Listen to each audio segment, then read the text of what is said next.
Bonjour tout le monde, j'espère que vous allez tous très bien. On se retrouve de si bon matin, je vais vous transmettre un message dans le domaine nature animaux. Donc voilà, je vais vous transmettre le message que vous avez à recevoir aujourd'hui. Donc bien sûr, c'est un message général. Vous faites bien preuve de discernement. Et on va voir, donc comme toujours de si bon matin, j'ai écrit un message pour vous. Donc je vais vous le transmettre tout de suite. Alors, c'est dans la nature pour les animaux. Alors là, le message du jour, on me parle d'un chien. Alors ça peut être un chien, ça peut être un chat. Je vois un chien, un chat qui a vraiment peur de tout. Voilà, c'est un chien, un chat qui a vraiment peur de tout. Et pour moi, en fait, cette peur de tout, en fait, c'est vraiment lié à une seule peur. Il n'y a pas une multitude de peurs pour moi, il y a vraiment une seule peur. Et ce chien ou ce chat a peur du bruit. C'est une peur qu'il ne gère pas tout seul. Il ne peut pas la gérer, cette peur.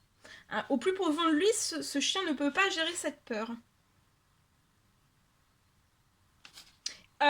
Et je vois qu'il peut vraiment devenir agressif.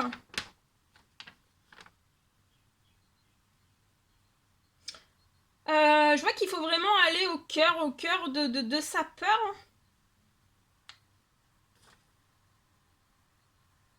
Au cœur de sa peur et la retirer.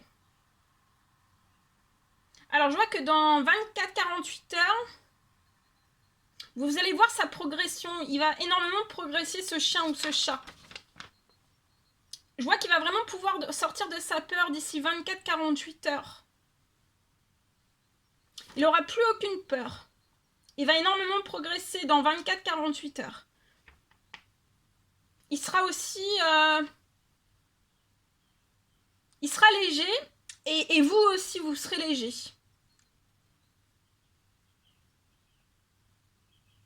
Je vois que c'est un chien ou un chat qui pourra aller en foule, qui pourra être dans des mouvements de foule. Il y aura un retour de ce chien ou de ce chat dans des mouvements de foule. Mouvement de foule, ça peut être même parce que c'est une peur du bruit, même deux personnes, ça peut l'effrayer face à lui. 2-3 personnes, ça peut vraiment être effrayant pour ce chat ou ce chien. Il va pouvoir y avoir un retour, il va retourner dans une foule avec beaucoup de bruit. Alors ça pourrait être vraiment en foule avec du bruit d'adultes, mais d'enfants. Parce que le bruit d'adulte et le bruit d'enfant, c'est pas les mêmes bruits. Ça fait pas les mêmes bruits, les mêmes résonances pour ce chien ou ce chat. Qui a une peur extrême du bruit, et qui peut devenir agressif, d'accord?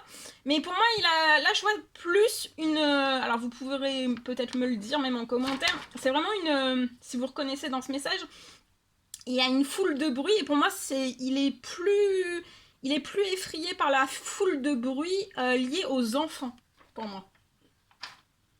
Voilà. Et ça peut le rendre agressif, méchant, et vous en perdez votre légèreté, lui aussi. Il va se ressentir tout léger, il va renaître. Voilà, il va renaître à lui-même. En tout cas, je lui souhaite. Voilà. Et à vous aussi. Voilà le message que je pouvais vous transmettre pour aujourd'hui. C'est dans votre domaine nature, animaux. Voilà, j'étais ravie de partager tout ce message avec vous. N'hésitez pas à mettre des petits commentaires, des likes, à vous abonner si c'est toujours pas fait que vous désirez le faire. Je vous souhaite un joyeux lundi et une très belle semaine. Et je vous dis à très vite pour les prochaines guidances, messages, etc. Très vite.